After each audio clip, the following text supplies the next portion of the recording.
I had no idea the violent response I got from my father, and all I wanted was my dad to love me, and now he's calling me an idiot.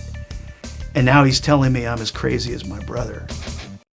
I grew up in Passaic, New Jersey in a conservative family. We went to synagogue every week. It was the center of our lives. My parents were in the choir. My mom and dad sang. And it was pretty much our whole world was the synagogue. I didn't know what happened.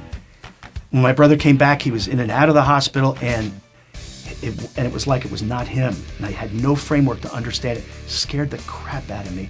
And he had, at times, what seemed like superhuman strength. And I wondered if I would ever get my brother back, the brother I knew and loved. We were very close, and I was deeply, deeply afraid that I had lost my brother. I came home from Hofstra, walked into the kitchen. Here I see my pretty observant Jewish brother sitting at the kitchen table telling my mother about Jesus, and I was like, adding to what I thought was already abnormal.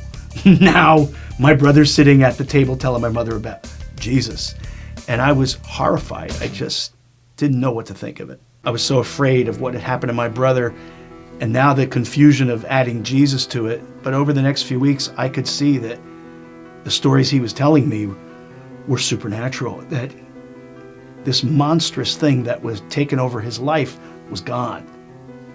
And it was a God thing. And it was so apparent to me that this was a God thing that I said in the core of my being, I can't even explain what that means. It was just deep, deep, deep inside of me. I said, whatever this is, I have to have it. I have to know I have to know the source of what saved him from this monstrous life he was living. I had to have it for myself. My brother was looking for help. He went to have friends who were going to some kind of a meeting, and it turned out to be a Black Pentecostal church. And they ended up praying for him. He was healed. And all of this nightmare was gone. So I went down to Philadelphia because I wanted what my brother had.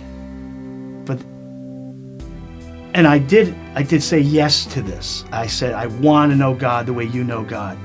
And I came home excited about it, and I told my family. It didn't make my family happy. Everybody was angry. The pressure between the divorce and the pressure with my brother's, what looked like an illness, adding Jesus to it. Now my dad rejecting me brand new all over again because I said I believed, and he pretty much cursed me out. It was more than I could take, and I just said, I'm done. My girlfriend and I, we've been running from God for 3 years. We're planning to get married. We wanted nothing to do with God. We didn't even want God mentioned in the wedding. And we went to a coffee house ministry because there was food. And then it got uncomfortable when this guy named Pastor Gary started talking to us about Jesus. And we just wanted to leave, and we said, we're sorry, but we got to go. And he asked me, what are you so afraid of? And I said, I'm saving him for last, I guess. But I'm afraid if I ask him, he's not going to respond.